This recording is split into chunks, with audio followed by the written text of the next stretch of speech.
زیارت عاشورہ امام جعفر صادق علیہ السلام خود ضمانت دے رہے ہیں۔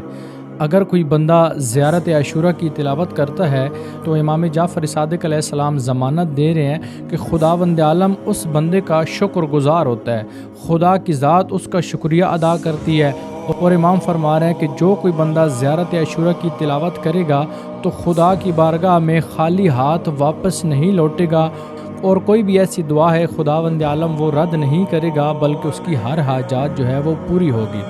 فرمایا اگر کوئی بندہ کسی حاجت کے لیے زیارت عاشورہ کی تلاوت کرے تو خداوند عالم اس کی ہر نیک حاجات پوری فرمائے گا۔ دن میں کسی وقت بھی زیارت عاشورہ کی تلاوت کی جا سکتی ہے، اور زیارت عاشورہ آپ کو قبر میں بڑی کام آئے گی، بروز محشر میں بڑی کام آئے گی۔ اگر آپ ذہنی طور پہ بے سکون ہیں، سب کچھ ہونے کے باوجود آپ کو لگتا ہے کہ کسی چیز کی کمی ہے، تو وہ زیارت عاشورہ ہے۔ زیارت عاشورہ کو اپنا ورد اور وظیفہ بنائیں، دن میں ایک مرتبہ تلاوت کریں، پھر دیکھیں کہ اس سے کتنا سکون آپ کو ملتا ہے۔ کچھ ایسے علماء کرام گزرے ہیں کہ جن کی حسرت تھی کہ کاش ہم ہر روز کئی مرتبہ زیارت عاشورہ کی تلاوت کرتے، کیونکہ اس کے بہت زیادہ فوائد ہیں۔ اگر آپ نے ابھی تک نہیں پڑھی تو ایک بار لازمی پڑھیں، پھر اس کے فوائد آپ کے سامنے ظاہر ہونا شروع ہو جائیں گے۔